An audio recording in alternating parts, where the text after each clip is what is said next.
Hello, and welcome back, ladies and gentlemen, to a Beyond the Summit presentation of iLeague Season 3 Dota 2 Chinese Qualifiers. Here we've got a Tongfu doubleheader for you guys, Tongfu versus Newbee.Y, and then later on today we'll be seeing Tongfu versus Dream Gaming. So, should be pretty interesting here. Loving the Chinese Dota 2 scene. I've been casting it day after day after day, although Star Ladder was very tempting, and sometimes I admit I did have it on my secondary monitor, just glancing over, seeing how the teams were doing. Chinese Dota has still been a blast, and I've been having a pleasure casting it for you guys here, BTS 2, BTS 1, what have you. But now we're back on the main stage here, and we are still looking at the Chinese qualifiers for the tournament here in the group stage. Tongfu, we haven't heard much from them so far this tournament. In fact, it looks like they have not played a single game, and this is going to be their debut. So debuting with a doubleheader, really, just hope they're on their A game, because it could be the difference between 0-4 or 4-0. But I think they have a pretty good shot at both these matches. And this one's going to be a little bit more difficult, I think, than the Dream Gaming one. But that's just because I've been seeing a lot of Newbee.Y, and I've learned to respect a lot of their greedier drafts. Like, they actually pick some very active supports to get involved late game, and as long as 456 is able to crush his offlane with whatever hero he ends up getting, usually a strength initiator, then Newbee.Y actually run away with their drafts very frequently, and they're able to take some really big wins, pull off quite a few upsets. So definitely have to respect Newbee.Y, Newbee Youth, whatever you want to call them. They're the new kids on the block, and they have been doing really well recently. And so I'm looking forward to seeing what Tongfu has to bring to bear against them. And we're going to look at this draft opener here. Troll and Sniper both banned out, Wisp and Lina as well. That will leave open the Vengeful Spirit to counter out the Bat Rider, along with the Queen of Pain for Tongfu. So they're feeling pretty good just to try to break down the lasso and go for that pure damage nuke. Very powerful mid laner, that Queen of Pain. She's just able to jump in and trade hits very, very well with that Shadow Strike.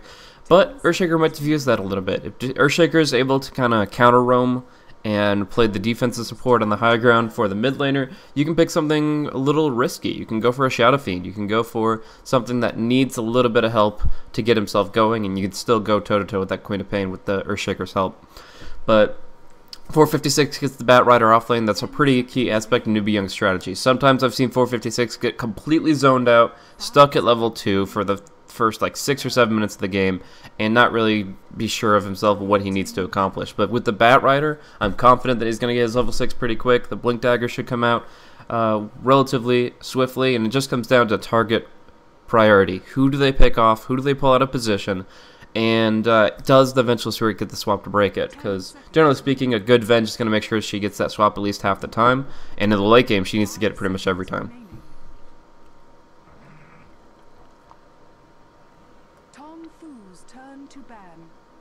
And all this hullabaloo, I did forget to introduce myself for those that have not tuned in recently. Thank you guys for tuning in here to Beyond the Summit. And I myself am Blaze. Usually I do a lot of co-casting along with the BTS Studio guys, but recently just upgraded my internet and decided to do some casting as well in the play-by-play sense. As we roll into like 6.84, I'm going to be trying to get co-casters and pro players in pretty much every day that I can. For now, I'm just kind of rolling with it and just saying, you know, I feel like I have a pretty good grasp of 6.83. I mean, Chinese Dota is very interesting. They have a metagame that's very active and shows a lot of diversity. So I'm not saying like, oh, it's going to be stereotypical 6.83 Dota, but I am saying that I have a pretty good foundational idea of what to expect from these games. 6.84 is just going to be a grab bag, and I can't wait. I can't wait to theorycraft with a couple of different pros. Wake up some NA Dota guys early in the morning for them, or maybe get some EU guys right around noon for them. That'd be cool. But we'll see in the future. 6.84 should be just around the corner, and with that, I'll be bringing in more duo casts and co-caster commentary than just myself. So here we are, looking at the second phase of bans. Clockwork and Rubik taking out the Storm Spirit and the Broodmother. So Brood is pretty interesting. It shows their supports aren't going to be able to handle it. Essentially, yeah, essentially when a Broodmother is a risk. It's not because the cores can't handle it. Your Shadow Fiend can raise them down. Queen of Pain can scream them. Bristleback can Cold Spray. Sometimes you even get an Axe on your field, and you're still not confident against the Brood, and it's because the supports are so bad against them. When you only have single target damage coming out from these support heroes, it gets to a point where you're in the laning phase, you have like a level 1 or 2 support that can't even safely pull, that can't safely leech experience, that just becomes food for the Broodmother until they pick up Boots of Speed. And as such, you have to respectfully ban that out to make sure that it's not going to be an option for your opponent, even if they have the traditional offlaner already selected. Reserve time.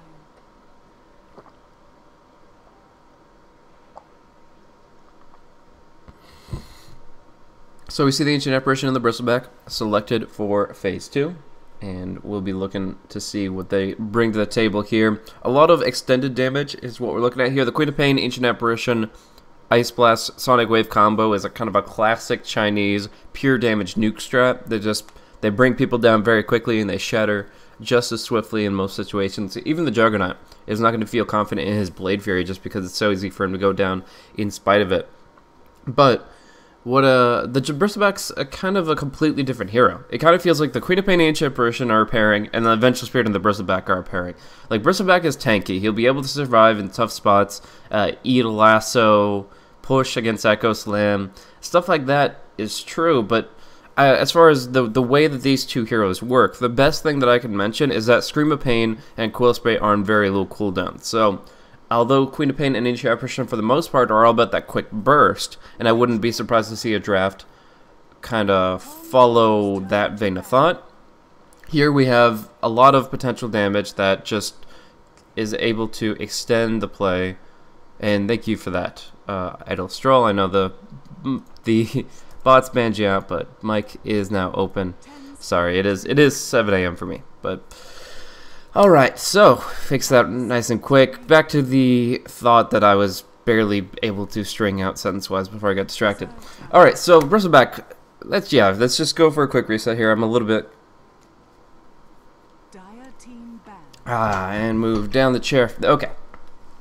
Waking up here for some awesome Dota 2. We've got Bristleback, Ancient Apparition, and Queen of Pain. These heroes can do a lot of damage over time in the physical and magical sense. Venge is going to amp up the Quill Spray by probably maxing Wave of Terror first. If they get a good core hero beyond this, if they go for like a safe laner that can right-click hard, this opens up Roshan for them pretty early on. So going for Rosh, I've seen even Templar Assassin fill this role pretty well, but going for Rosh pretty early, getting the Venge Bristleback amplification of damage so that every single Quill Spray counts. Every single one stacks up damage and is able to really just start pummel Newbee.Y's health pools. They're not going to regenerate from this because of the Ice Blast. It's going to be trying to hit from a distance here.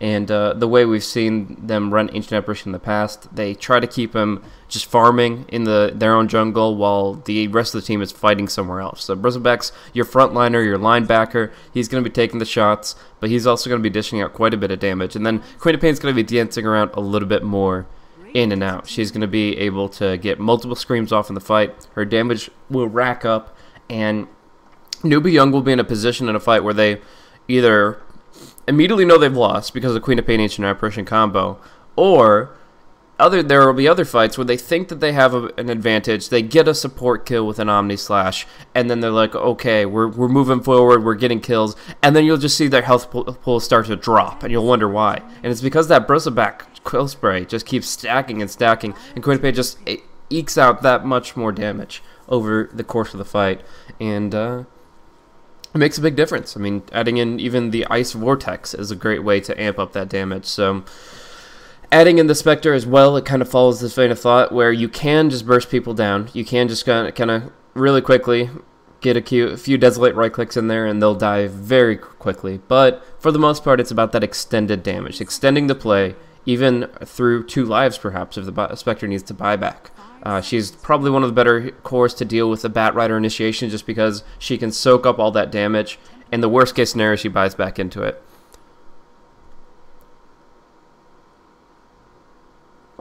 Looking at Newbee.Y's draft, though, they've got their supporting cast of the Earthshaker as well as the Witch Doctor, so pretty good combo of supports that can be very active early. Like I said, the Earthshaker's that defensive support that'll be able to block the bottom lane, that will be able to control the mid, for SCC.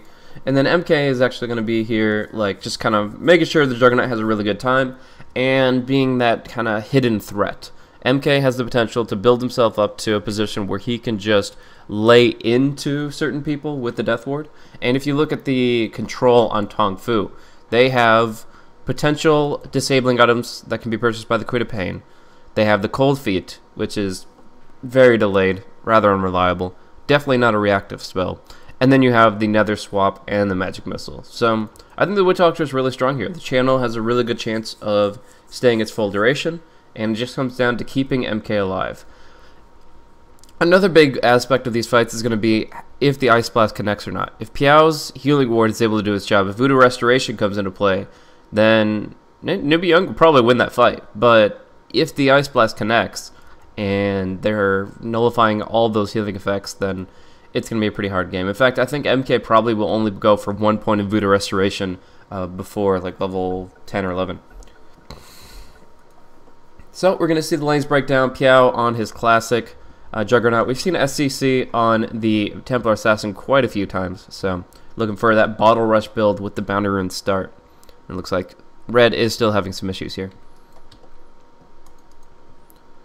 But looking at opening items here, Queen of Pain going to be able to go for the early Sentry Ward in...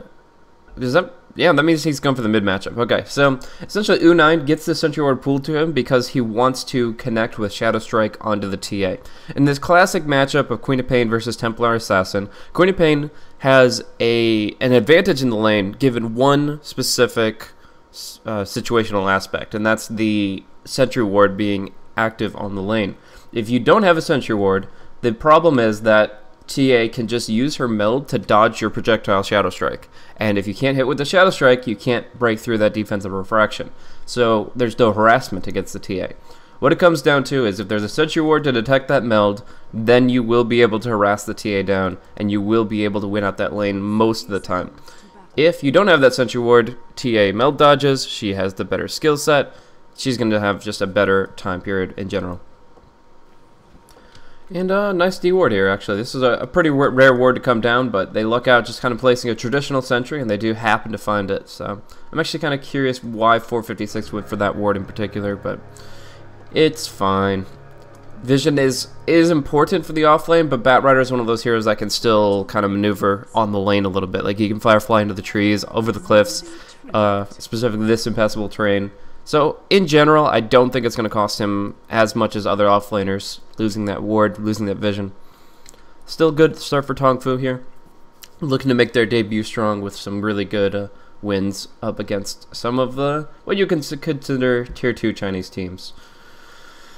So, Bottle Rush is going to come out for TA. At the very least, she's going to get that. Bristleback's going to be taking the off lane, and we'll do some introductions. I don't actually know the Chinese characters for blue here, so I have to look that up real quick. But for now, we'll call him Bristleback.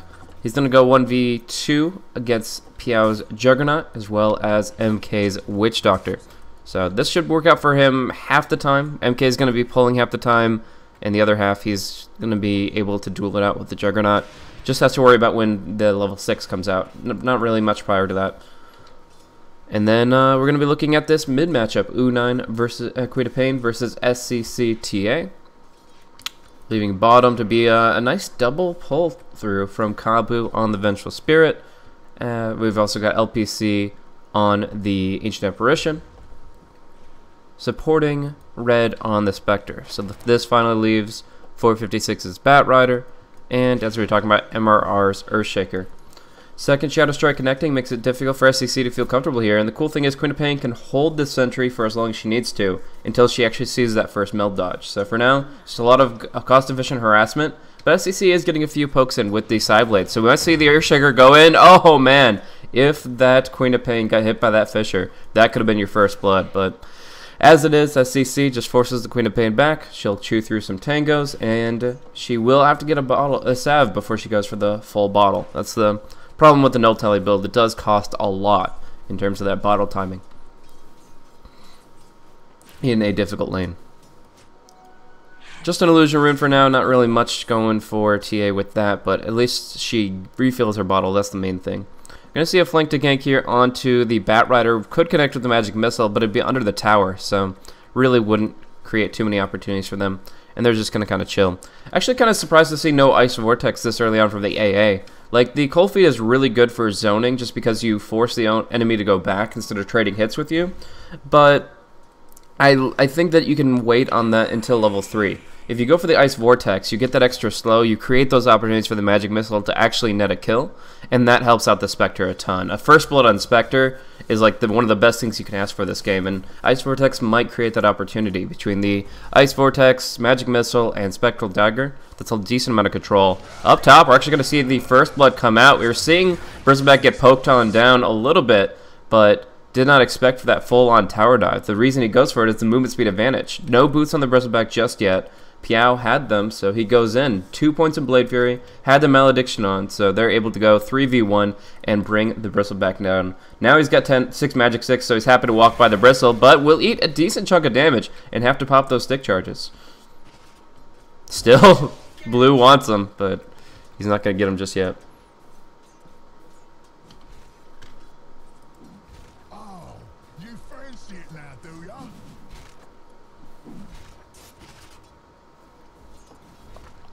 Alright, so at least for now, we're going to be seeing the Queen of Pain kind of win out in terms of harassment, but she doesn't have the sustain that the Queen of Pain has, or sorry, that the TA has, so she's bottle crowing right now. She doesn't have the rune control from her supports. The Earthshakers are really good at roaming on the runes, and, you know, the Ancient Apparition only just TP'd up top, so we're not really feeling the presence of that AA just yet. But he's going to try to make his actions known on the rune here. Cold Feet's past it, breaks the leash, and then goes ahead and picks up his Invis rune.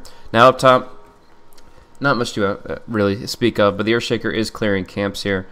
And even if it's just a medium camp, it's putting him towards level 2.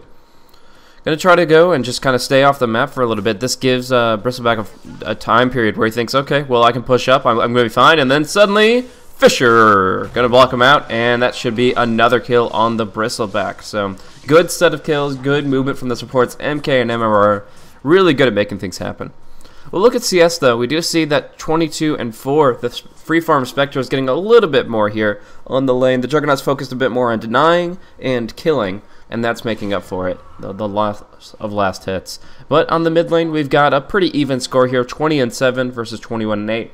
The result of the Sentry Ward wars actually goes in favor of the Dire here. There was a Radiant Sentry Ward to try to prevent those meld dodges, but one comes down in return to counter that counter ward, and suddenly TA is able to withstand that harassment by using meld. So SCC has a significant point of leverage for the remaining point of this laning phase, and in fact he's also finding time to stack Ancients for himself, which is huge. This Ancient stack is going to be side-bladed down pretty soon, and that's just a really big deal. But seeing some damage here from the Bristleback, bringing MK pretty low, but they're going to cancel TPs. Their Shaker does not need to be involved, as the Bristleback's not willing to tower dive. Kind of surprised at no points at all in Voodoo Restoration at level 4. Sometimes you see this build where you get 2 points in Maledict, but much more often you see kind of a 2-1-1 just to get that value point. Because Voodoo Restoration still costs the same amount of mana per second to apply the same amount of heals per second. Kind of, if I didn't actually say that accurately, but the idea is the ratio of HP to mana is equal at all ranks. So it's the same efficiency, even if it's not the same heals per second. Bounty Rune, Queen of Pain, rotating with level 6, could actually go for Piao here. This could be a really good kill for them. If they're able to connect with all of Queen of Pain's spells, they should have the mana. She's counting it up right now, but should have the mana to go in for the Scream and the Sonic Wave. But they gotta go before the Healing Ward takes its full effect. And there it is. Gonna be able to combo it up, but she didn't open with Scream. She's right-clicking. There's the Quill Spray. Could have missed a kill if the Quill Spray was just outside the range, but fortunately the Phase Boots don't get him out of there that quickly, and they are able to nab that kill. Still, risky play for Moon9, not using the Scream of Pain before the spin comes out. Down bottom, opportunity here with the level 6 approaching rapidly. It looks like they want to converge onto the Spectre, but, I mean, Spectre's got the dagger. She's able to walk right back over that Fisher. It's not like you can really block her out, so I'm not sure exactly what the Earthshaker's going to accomplish here, other than leeching from the lane and maybe catching a support off guard. At least for now, though, he's kind of glued to this bottom lane and seems to have some aggressive intentions here. They're going to see the Fire Flag, going to see the lasso back.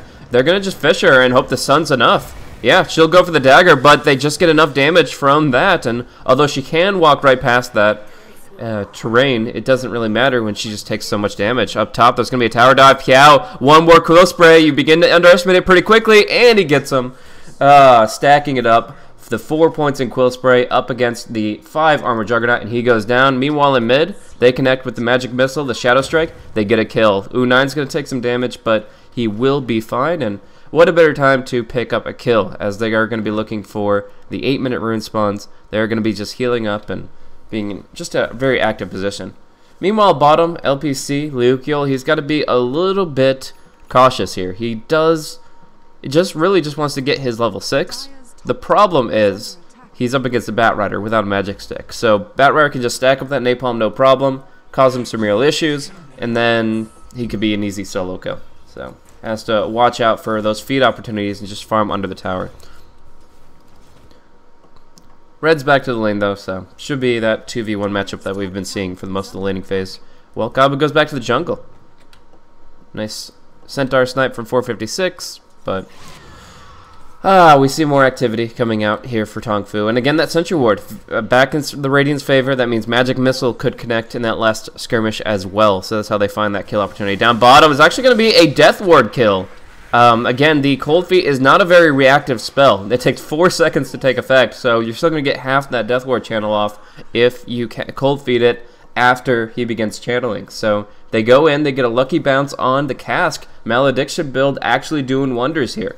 So, like I said, sometimes you like to go for that Voodoo Restoration value, but if you go all in on this Maledict, as you see with this 203, the low health burst damage is actually insane. You're able to really amp up the damage that your Death Ward's able to deal based on the Malediction.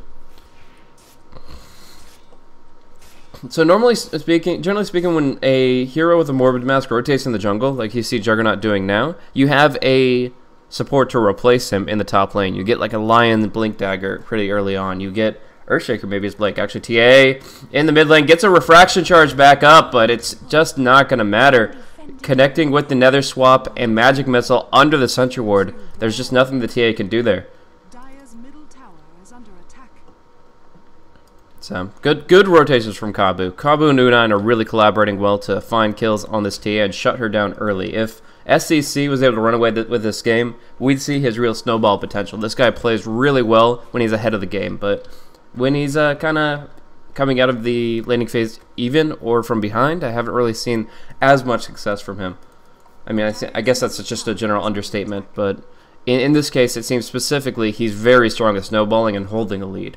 But Bristleback, going to be forward here, going to be hit by the cask here. Should be an easy bounce, easy Death Ward. The Spectre's going to come into this and bring down MK, but now he's kind of all by himself, just trading hits with MRR. Luckily, there's no Aftershock, so he will get that last Desolate right-click, but Piao will return the damage with that Omni Slash. Now, we're going to see the Juggernaut tick low. 91 HP is going to go down. Yeah, he's going to shatter with that last tick right there.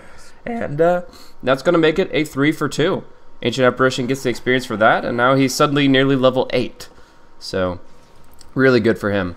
In the mid lane, we've got a Regen Rune and Queen of Pain, so U9 being efficient about it, but SCC still gaining some lost last hit opportunities. 45 and 18, he's back up there. It's just the 2 deaths that are really hurting him. Down bottom, we're going to see Kabu caught out here by the Flaming Last. So Blink Dagger Initiation should be finding a kill. Yeah, Malediction makes it happen. And the retreat is swift.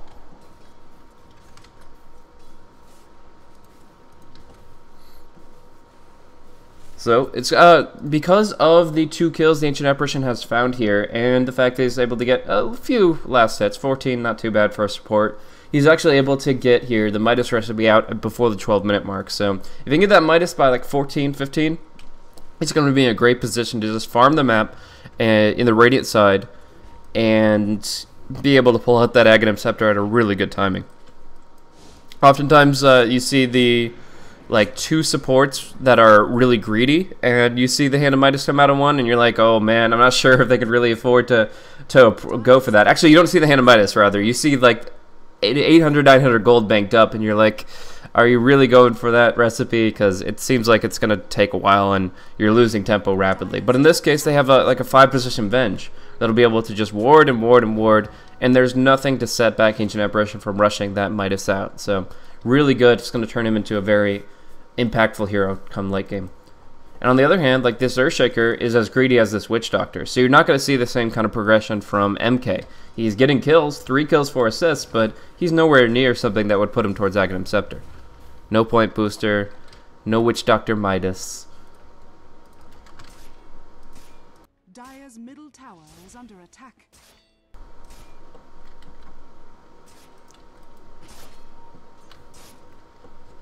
So, just looking at overall item progression, we're going to see Drums of Endurance on the Spectre. Blink initiation here onto the Bristleback. He's facing the wrong way too, but Kabu pulls him out and actually puts him on the right side of the Fisher. Kabu with the swap plays, the reaction, thanks to this Observer Ward, allows them to counter-initiate. They kill 1 and they're looking for 2 more. Piao's out of cooldowns. He's got absolutely nothing here. And U9's on the hunt with the Haste Rune. Can they stop his TP though? Looks like he'll get out. 456 goes for it as well, and yeah, only Kabu can cancel.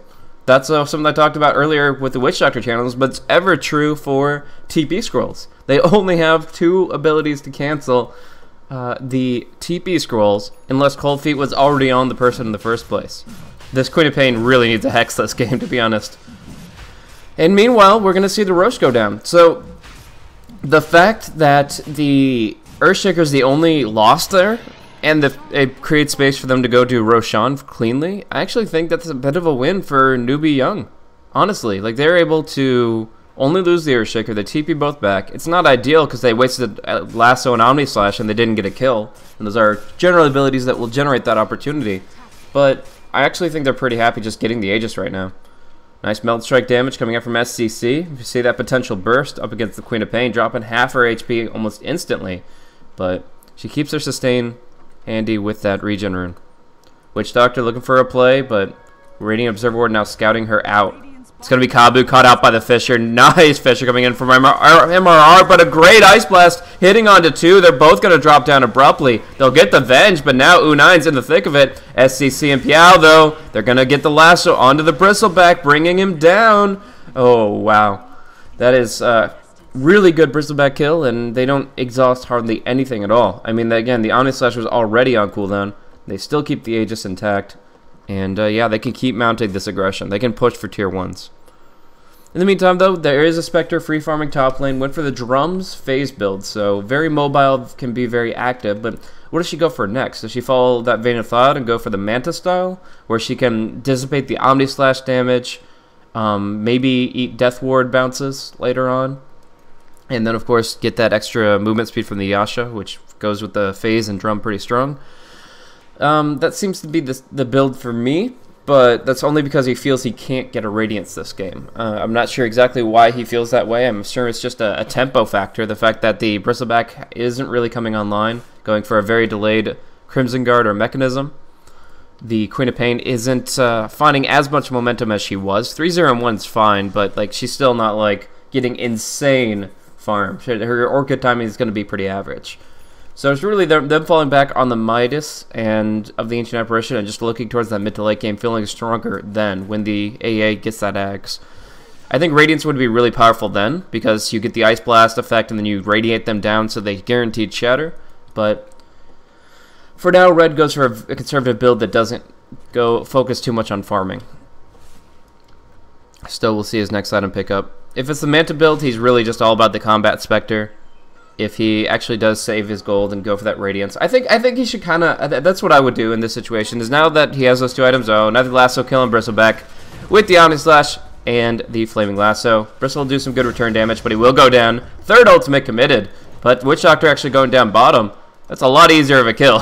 They'll just walk in and take that with a quick Nether swap. The Witch Doctor tries to do some return damage to Red, but it doesn't really add up to much. So I would say that although a Bristleback is much more valuable than a support Witch Doctor, they also had to fight for that kill like a ton more, committing 3 ultimates instead of just a swap.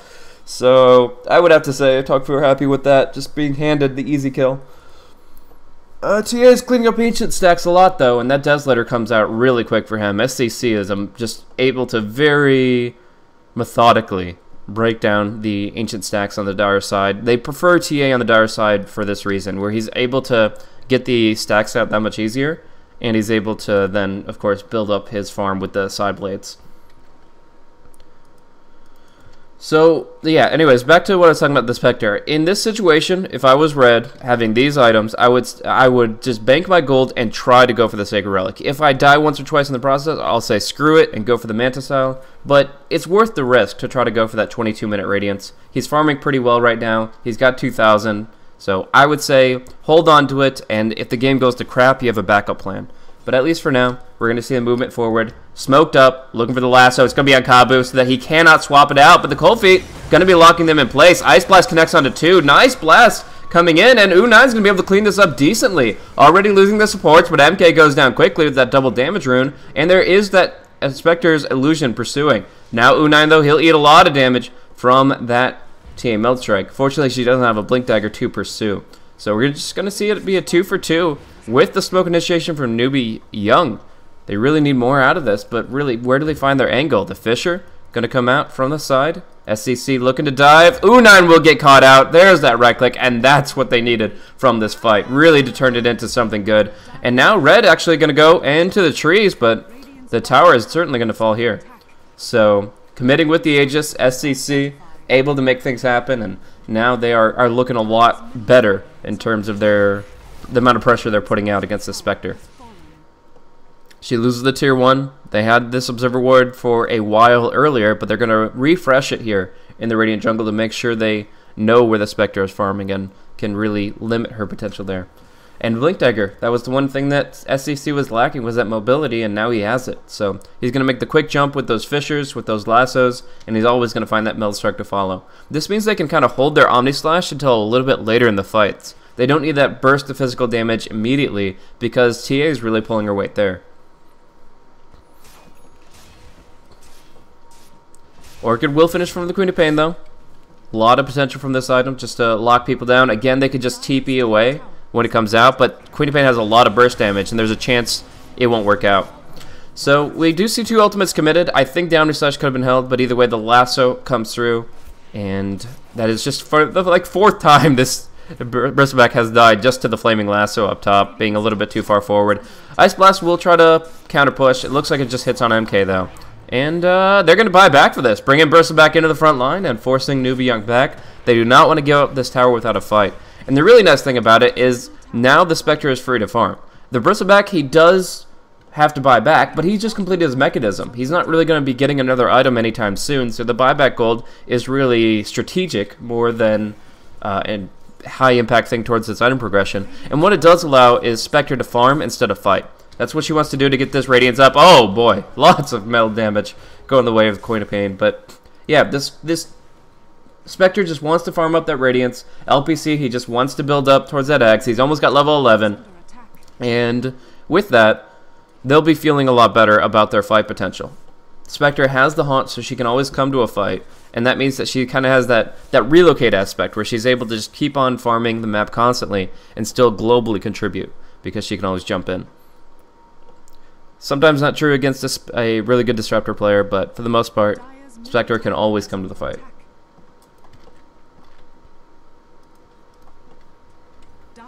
So looking at item progression, the Bristleback did go for that mechanism. He's got the Power Tread swap to get the intelligence to use that item pretty effectually. They're going to actually use a Suppressing Fire Ice Blast to try to get this tier 1 tower, but a quick swap from Kabu will break the lasso. SCC now gets a clean kill on the Venge, but they might be able to turn it back around. The Ice Blast not really doing that much, but the Sonic Wave, the Dagger will, the Juggernaut will fall pretty quickly. MK, oh, they're fighting into the Death Ward. Queen of Pain might die just a Maledict. What was that? Oh, man. I'm not sure about that movement there. The Queen of Pain tries to fight the Death Ward rather than running from it, and she goes down. I mean, without the Orchid being off cooldown, you just can't really make a play like that. Ice Blast will hit. MK will drop low, but I think he still lives. That is a level 2 Ice Blast. He just hit 11. We'll have to see him take down. But in the meantime, they take down the tier 1 very quickly. They take down the tier 2 probably subsequently. I mean, they've got this Desolator. TA's got the Refraction. She's pretty confident here. So we'll see their movement just clearing out the jungle. They're so confident in this tier 2 tower, in fact, that they're not even right-clicking it with everybody. They have 2 heroes that could be hitting the tower, and they're saying screw it. But we're going to see Kabu attempt to deny, instead get blinked on, and he will go down.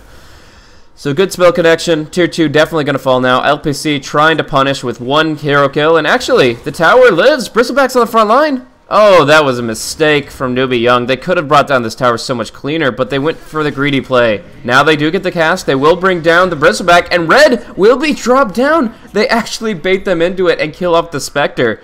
In fact, I would say, despite the risk of that tower being denied, that the Newbee.Y play there was worth it just because they got to actually kill the Spectre. They got to force her into an engagement where she died before she got the Sacred Relic, and that's huge.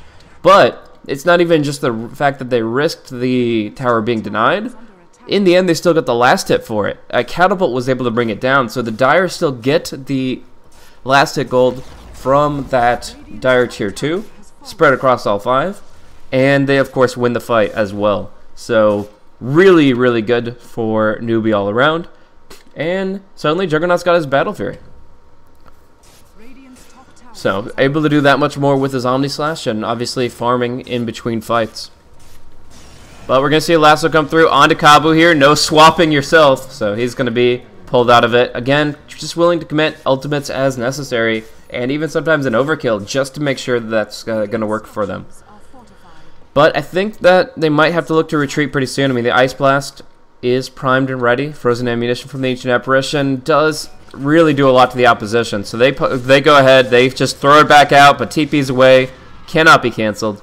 And that's why they stay for so long, is they just say, okay, well, there's no reason we can't stick around. If the Venge is dead, there's nothing to stop our TPs, so we can just, as long as we can live for 3 seconds, we're fine.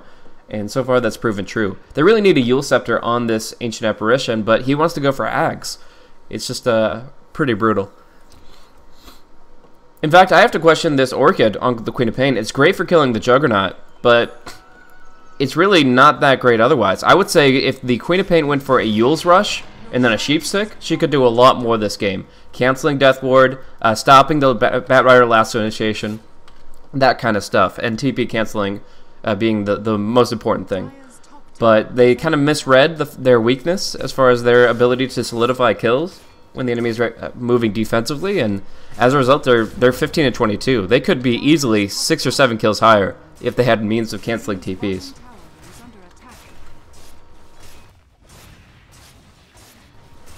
So we're just going to see the tier 2 go down, and they're just really not even defending their towers at this point. They got the deny on the top tower. I mean, that's nice enough, didn't they?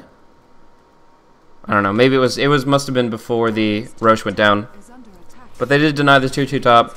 They got the Aegis back on the Templar Assassin quick Roche kill, and now they go in right at the perfect time. This is the time where Spectre's just about to get Radiance, but doesn't quite have it. 456, I love this position, just south of the tree line here. If they win this fight, it could put slam the last nail in the coffin for Tongfu. Nice Ice Blast coming through long range, but they're going to swap in, bring down the Bristleback immediately, and look at it go! The Death Ward doing its damage. Triple kill for MK.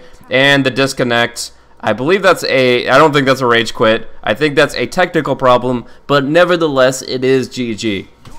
Newbee.Y just stomp all over Tongfu for this first game. I really feel like there was comeback potential. Spectre just needed a few more minutes of time. 28, 29 minutes in this game, I feel like Tongfu can have the opportunities to bring it back. They were building up to that with the AA Midas, with the Spectre, but she went for the phase drums build, and while the tankiness and mobility is nice, it also costs her in terms of the progression towards that Radiance, how fast you get it out. And I think timing was a real issue here for Tongfu. So that's why I thought she might even forgo the Radiance entirely, although it seemed to be a pretty key aspect of their draft. So U9 not really getting enough out of mid lane, the Bristleback feeding a ton on the off lane, no real way to sugarcoat that one, and then of course, the Spectre item progression, it just didn't add up to a win for Tongfu. They weren't able to secure the kills they needed to. They couldn't really hold position. And Newbee.Y took some really good engagements. So in the end, they take it away here, 25.5 minutes. They take game 1 of our 2-game series, but we'll be seeing game 2 in just a few minutes. So 1 more point for Newbee.Y. They're looking really good in this group stage. I don't have any awesome graphics from the iLeague folks in terms of standings, but you can check it out on Liquipedia or other such sites. Newbee.Y are actually showing what they can do really well. They're taking out some of the higher tier teams. Haven't faced anybody in like the top tier metagame just yet, but man, they are definitely showing why they were sponsored by Newbee here so early. So yeah, we're gonna be seeing Tongfu. They have 3 games left to play. Let's hope they can shake it off and show what they're made of for Game 2. Thanks once again for tuning in. Once again, this is the Chinese qualifiers of iLeague. Broadcast to you guys here on behalf of Beyond the Summit. Check out their coverage hub at beyondthesummit.tv. And of course, if you enjoyed the commentary, look me up on twitter.com/blazecasting. Going into Game 2 in just a few minutes.